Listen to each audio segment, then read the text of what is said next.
Hello friend, સ્વાગત છે તમારું મારી ગુજરાતી રસોઈ ટિપ્સ ચેનલમાં। તો આજે આપણે બનાવીશું ગરમીમાં રક્ષણ આપે, લૂથી બચાવી શકે તેવું કાચી કેરીનું શરબત। આ શરબત તમે ઘરે 5 મિનિટમાં બનાવી શકો છો। તો ચાલો આપણે શરૂ કરીએ। તો હવે આપણે અહીંયા 400 ગ્રામ જેટલી અહીંયા મોટી કેરી લીધેલી છે। અહીંયા શેકેલો જીરા પાવડર છે, 1 વાટકી ખાંડ છે, સ્વાદ પ્રમાણે મીઠું, 1 વાટકી ફુદીનાના પાન લીધા છે। કેરીને આપણે ધોઈ અને સમારી લઈશું, નાના નાના પીસ કરી લેવાના છે।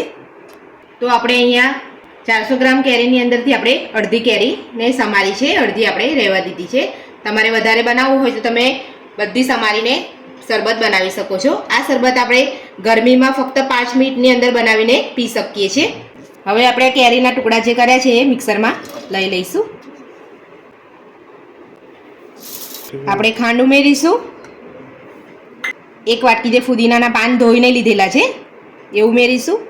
ફુદીનાના પાન આપણે વધારે નથી લેવાના, નહીં તો આપણું શરબત થોડું કડવાશ આવશે। સ્વાદ પ્રમાણે મીઠું, શેકેલા જીરાનો પાવડર લીધો છે મેં અહીંયા 2 મોટી ચમચી। થોડું એમાં આપણે પાણી ઉમેરવાનું છે। હવે આપણે આમાં ઠંડુ પાણી ઉમેરીશું, 1.5 ગ્લાસ જેટલું આપણે ઠંડુ પાણી ઉમેરવાનું છે। હવે આપણે આને પીસી લઈશું।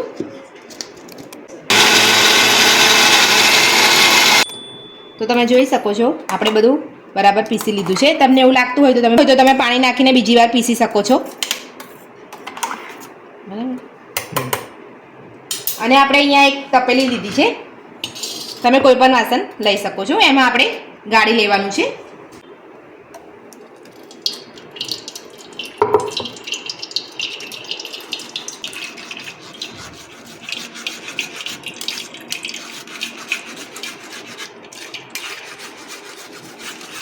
આવી રીતે આપણે ગાળી લઈશું।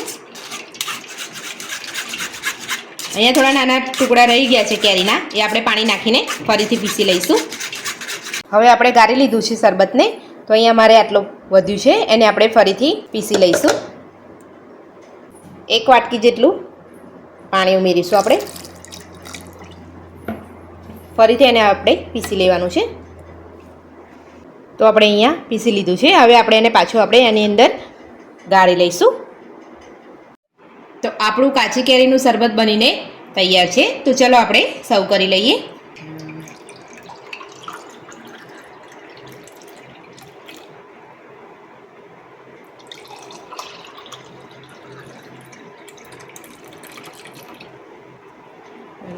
હવે આપણે એમાં બરફના ટુકડા ઉમેરીશું।